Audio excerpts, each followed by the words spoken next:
Hello बच्चों, let's read this question. So this question says, electrons in an atom are held to the nucleus by option A is Coulomb force, option B is nuclear forces, option C is van der Waals forces and option D is gravitational forces. Okay, तो चलिए बच्चों अब हम इस question को start करते हैं।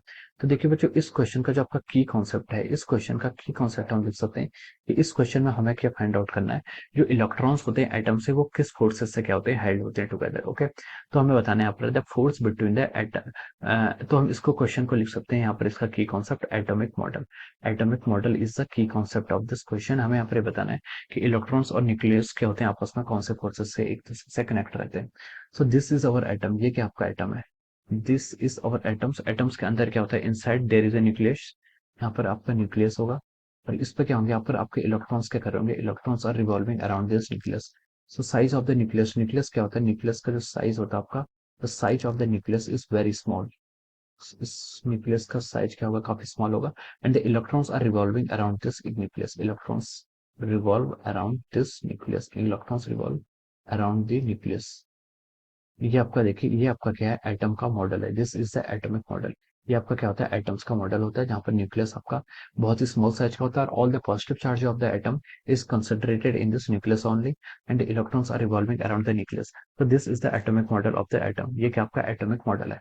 अब देखिए, यहाँ पर जो आपका इलेक्ट्रॉन्स होते हैं और प्रोटॉन्स होते हैं, इलेक्ट्रॉन्स और प्रोटॉन्स क्या होते हैं, एक दूसरे को इलेक्ट्रोस्टैटिक फोर्स लगाते हैं। अब इलेक्ट्रॉन्स का मोशन क्या है, इलेक्ट्रॉन्स आपका सर्कुलर मोशन करते हैं। सर्कुलर मोशन करते हैं, इसका मतलब यहाँ पर एक सेंट्रीपिटल फोर्स आएगा। सेंट्रीपिटल फोर्स क्या होगा आपका, mv स्क्वायर। और ये फोर्स सेंट्रीपिटल फोर्स होता है, एक्चुअली में सेंट्रीपिटल कोई फोर्स नहीं होता है। सेंट्रीपिटल फोर्स के कारण क्या होता है, सेंट्रीपिटल फोर्स जस्ट मास टाइम्स एक्सेलरेशन होता है। यहाँ पर कोई दूसरा फोर्स होना चाहिए जिसके कारण आपका सेंट्रीपिटल फोर्स क्या लग रहा है और ये फोर्स क्या लगेगा, इस डायरेक्शन में लगेगा। तो ये जो फोर्स रिस्पॉन्सिबल होता है, इसको हम बोलते हैं इलेक्ट्रोस्टैटिक फोर्स।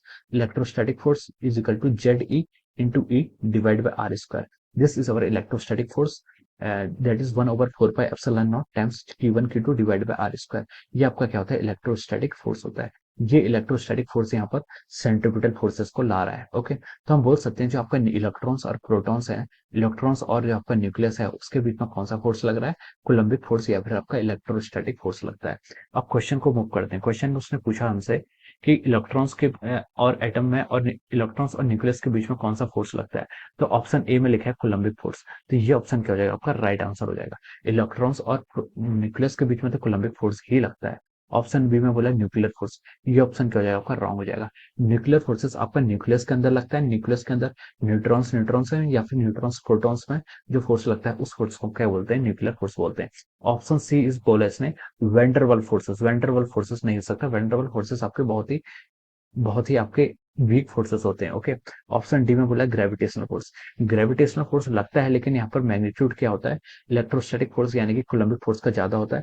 तो हम ग्रेविटेशनल फोर्स यहाँ पर डोमिनेंट फोर्स नहीं होता है, तो इसलिए हम क्या कर सकते हैं, दिस इज ऑल्सो इनकरेक्ट।